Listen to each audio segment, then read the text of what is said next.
Hello, everybody. Welcome back to my channel. Welcome if you are new here. I'm still sick, and it's wonderful.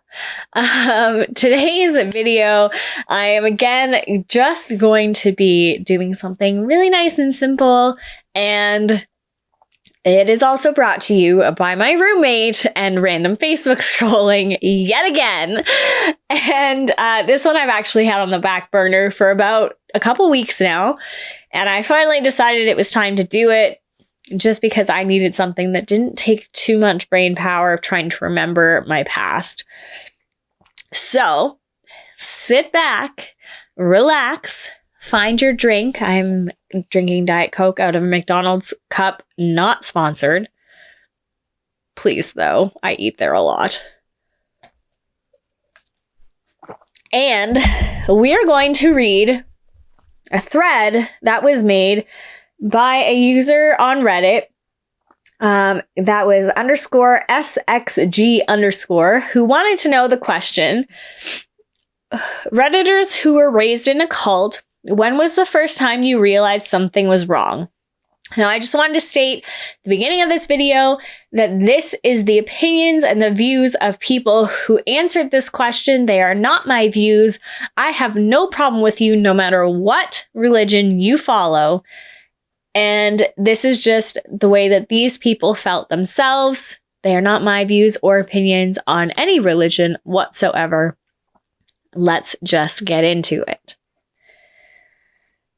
When I realized all the books at our home were from the same obscure publication house and I wasn't allowed to read Harry Potter. I am so sorry that you weren't allowed to read Harry Potter. As soon as paying them was obligatory. Yeah, okay. Calling it a cult might be a stretch, but I was raised in an incredibly religious household and went to a pretty intense evangelical church most days of the week. My parents put me in just about every club/group the church offered, between youth group, Bible study, church services, young adults group, Awana, etc. I was there pretty often. Anyway, my parents didn't have enough money for a private Christian school, so public school was my only escape from my super Christian environment.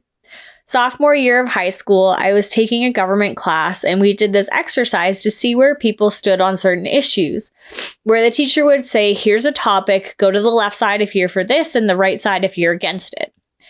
Then someone in the group would have to give some reasons and why they thought that way. I stood alone on one side of the room, probably 3 out of the 4 issues. And when I had to defend my choice, they were just too many times when only my reasoning was because God/my parents say so. They gave me some pause to think about why/if I really believed those things at all. It didn't instantly shatter my faith, but it was definitely the moment my opinion started to change and I began to analyze why/what I was being told. I realized I didn't actually believe/care about most of the things I was standing for. I just want to butt in there. I myself did not grow up in a super religious or Christian household. My family on one side that I know of for sure is the Church of England, and previous generations ahead of mine are definitely very religious, but it was never something that was enforced in our household. I did, however, attend midnight masses, especially at Christmas with a lot of my friends. I attended christenings, and I actually got care packages the entire time I was away from home from one of our churches in my hometown. And my experiences, some have been very, very bad, but also very, very wonderful and welcoming from all of our churches in my hometown as well. So I just wanted to put it out there. Like, I've had some bad experiences for sure, but it has never been so bad that like I want nothing to do with anybody who believes in Christianity as a whole. So I feel very terrible for this person, and I hope that they have now formed their own opinions now that they're older and can actually make decisions for themselves. I find that we somehow as children get stuck in the ideals of what our parents want for us and what they want us to be. And it doesn't necessarily give us the chance to be ourselves. When the only non-baptized kid in my school appeared, I didn't even know baptism was not compulsory in the entire world, or that other religions and no religion at all were things that existed. Also, he was so relentlessly and violently bullied that he had to leave the school. That breaks my heart. That actually makes me really sad. My mother was an avid follower of Nye Science. She made my sister and I attend the meetings. Part of the meetings was that you used your own Nye Science name. My sister thought of it as a second middle name. And during certain prayers, you had to use proper arm motions to salute the particular direction. I was 8 when I realized no one else had a different church name or did prayers with specific motions. I stopped going to the meetings, told my mom and sister it was a cult. Within a month, they both stopped going as well. Although my mom prayed and practiced daily at an altar in her bedroom for another couple of years before quitting. 8 is a really young age to be like, yo, this ain't happening. I'm not really sure what Nye Science is. I've never heard of it before, but interesting. When they said I couldn't go to college. What? Okay. I'm Pentecostal still, not wow, I can't read today. Apostolic Pentecostal? Apostolic Pentecostal? But the UPCI one is I consider a cult. UPCI guy was praying for me to remove the demons from my head that were causing a ringing and loud blaring in my ears. I would hear a constant whoosh and experience moments of deafness. He kept saying, they're going, they're gone, you'll feel it soon. I was like, okay. Nothing happened. I got prayer. I should be fixed. Then for weeks, I kept praying that God would remove the demons. When I had a dream that I was freaking out about demons and the blaring was incredibly loud, my parents were yelling at me something about, it's your brain, it's actually medical. Well, I woke up and realized that I had actually just started taking a new form of birth control for my skin called Trisprentec, which sounds like something out of Black Mirror. And so I threw it out and was fine again. About a week later, the ringing and temporary deafness stopped, and I was able to go back to ordinary life. My grandmother was part of UPCI as well. They refused to baptize her because she was wearing earrings. Totally unbiblical. I should have noticed something back then. Huh. But yeah, I'm just going to move on from that one. I love you too, Danko.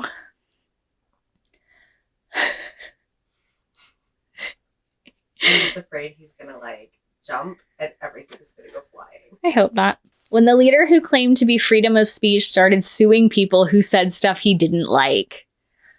That is a problem. That right there, that is a problem. When the pastor talked like a stereotypical Kickstarter campaign to fund the church, which was not poor to begin with obscenely high goals expected of middle class at best people. Religion has been the center of so many things over the years and always has been. And one of those things is money and finances. And it seems like it's never going to go away. Whenever I figured out that my friends at my school were having birthdays and Christmas and Halloween, and how I wasn't allowed to go to my friend's house because my parents didn't want me to see a functioning normal life, I grew up in a cult like Jehovah's Witness religion and got out around 11. I'm now 15.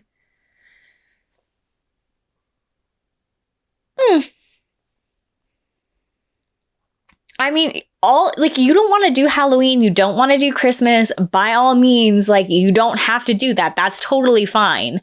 But to deprive your children of socialization because you don't want them to be around that just seems very hurtful to the child, in my opinion.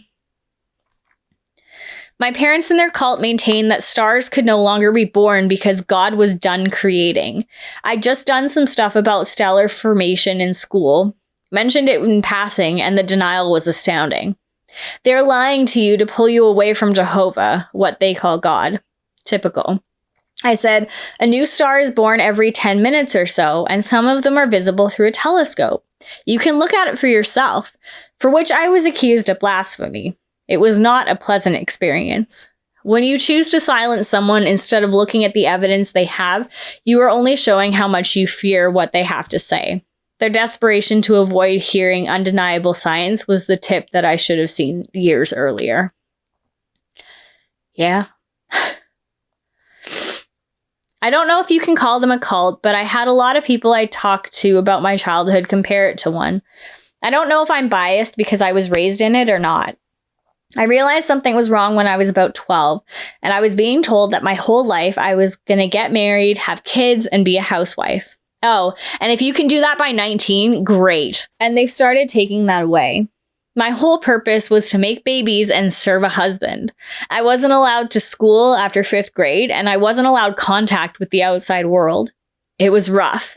I'm out now, though, and if you're reading this and you think you need to escape from something like this, whoever you are, message me. I escaped in August of last year, and it took me 5 years, but I did it, and you can too.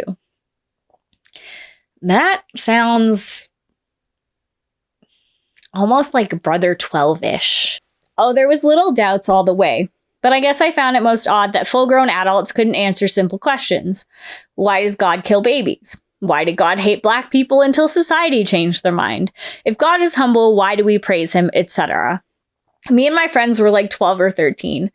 We would constantly ask questions like these and never get an answer that wasn't God works in mysterious ways or you should have faith. I was Mormon. It's a straight-up cult. The members are so brainwashed they can't even see it. Looking back, it's so creepy. And again, like every other religion out there, not everybody is like that. There are just the select few who, of course, make it seem terrible for other people. When I smoked weed for the first time and realized nothing was wrong with it, I eventually went down the rabbit hole and read as much as I could about Mormon church history. I know the Mormon church isn't as culty as many other religions, but it does at least have many cultish aspects to it. Like I said, not everybody is that bad in any religion. Some people just take things a lot further than others. When I remembered that as a younger child, I had seen an episode of the 90s Spider-Man cartoon. There was a scene where a culty organization had members calling each other brother and sister. At the time, I thought I never wanted to be in something like that. Fast forward a decade, and I was in an organization exactly like that. Other honorable mentions were when I attempted to read the Bible the first time, and things didn't add up. And when I saw a few documentaries about cults and how creepily they fit into my situation. I have a couple of friends who are like that too. Where do I even start? I guess the whole not speaking in tongues makes me a sinner, regardless of any other factors. That if I have any depressive thoughts, I must be possessed by a demon. That any impure thought I had meant I was going to hell and needed to drop to my knees and ask for forgiveness. Any other of the denomination of Christianity was going to hell, especially Methodists and Catholics. And I was not allowed to have friends because they might bring some kind of sin into my life. I am so sorry. When I heard the story of how my mom was refused a blood transfusion while giving birth to me and she died, that's extreme. That's horrible, and I am so sorry. Raised Jehovah's Witness. I'm not going to split hairs over whether it's a cult or not, but it's definitely cultish and has elements and could be considered a high control group, which you could argue is just a PC term for cult. For context, they teach about the last days that began in 1914 and that Armageddon would come before the 1914 generation died out. The problem here is obvious. Everyone alive in 1914 is already dead. Maybe there are a few stragglers, but definitely not a generation. The answer to this problem, in their eyes, was to revise the term generation to, in this context, include two overlapping groups. Now, not only were the people alive in 1914 part of that generation, but so are the people who were alive when the first group was alive. Essentially, you could be born in 1990 and by their new definition be a part of the 1914 generation. When they introduced that teaching, I didn't believe it. It was plainly ridiculous. Slowly, I began to re-examining other things that I had been taught as a child, and eventually I realized how monstrous much of what they teach is, such as disfellowshipping and prohibiting blood transfusions. Something that stays with you forever. I was raised IFB from age 9 to 18. In the summer of 2003, my parents let my sister and I do the freedom walk to the library together and get books. My sister and I dominated that kids' reading contest. She read Harry Potter and I was reading Stephen King. One day during that summer, my sister, mother, and I go visit another sister a few hours away. On the way home, my mom gets a call and she goes white as a sheet. I remember seeing her eyes in the rearview and her saying, "Sarah, how could you?" We both were afraid. The life most children in the IFB have is similar to prison, where your property and space gets flip searches on a regular basis. My dad was searching her room and found the book. He beat the blank out of her, took her down to the library where he berated the librarians for allowing her to check out the book without calling for permission. He said, "Don't you know who I am and how this makes me look?" I wasn't caught, but I was scared enough to return my books. I was still afraid to read Harry Potter until 2012. That makes me really upset. And for so many reasons, including, like, I don't know, it didn't really happen here as much, but when they literally went on a mass rampant burning of books in the US because they taught things that weren't pure. No, they taught life and how nothing is fair at all, ever. I'm so sorry for anybody who has not been allowed to read books that everybody else got to read as a child. And I hope that you do read them someday and you get something out of them. That was the last one. Yeah.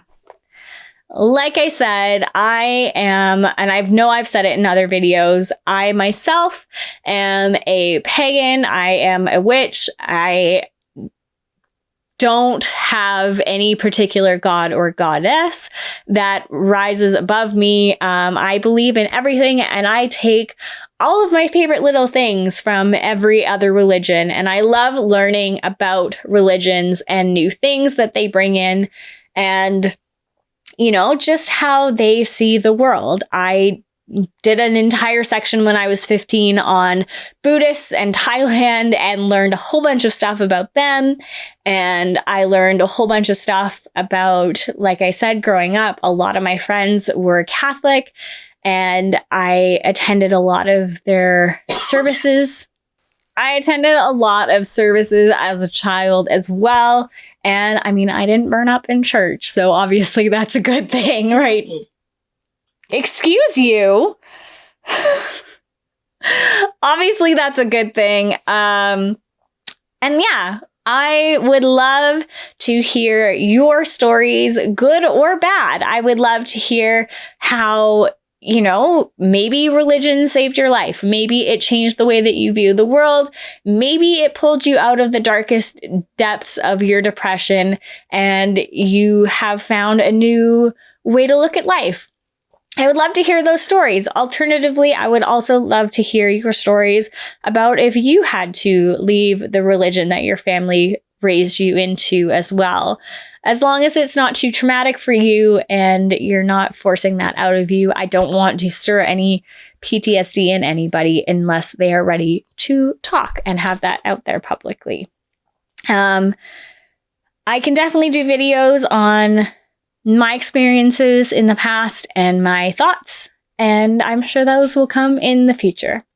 If you haven't already, please give this video a big thumbs up, hit the subscribe button, turn the notification bell on because I do upload every Monday, Wednesday, and Friday, and I can't wait to see you in the next video.